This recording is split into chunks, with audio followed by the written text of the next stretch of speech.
इचलकरंजी महानगरपालिका निवडणुकीच्या पार्श्वभूमीवर प्रभाग क्रमांक 8 मध्ये राजकीय समीकरणांपेक्षा जनविश्वास अधिक निर्णायक ठरत असल्याचे चित्र स्पष्टपणे दिसून येत आहे।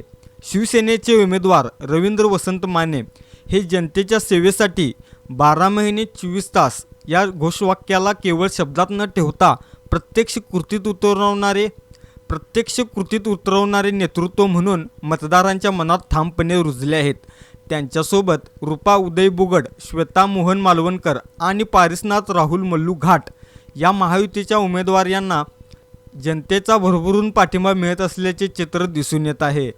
निवडणुकीच्या रणधुमाळीत अनेक उमेदवार केवळ आश्वासनांच्या फेरी झडवत असताना रवींद्र माने यांनी मात्र आपली ओळख सातत्यपूर्ण कामातून, संकटातील साथीतून आणि थेट जनसेवेतून निर्माण केली आहे।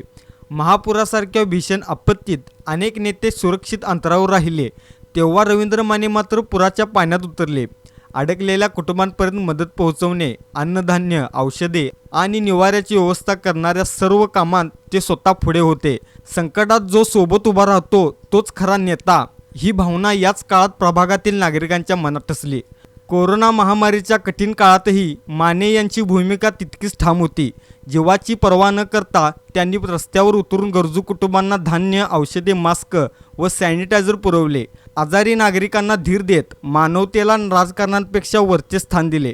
या काळात निर्माण झालेली आपुलकी आणि विश्वास आज निवडणुकीत त्यांच्या पाठीशी उभा राहत असल्याचे चित्र आहे। प्रभाग 8 मधील ही निवडणूक पक्षचिन्हांपेक्षा व्यक्तिगत विश्वासावर अधिक आधारलेली आहे।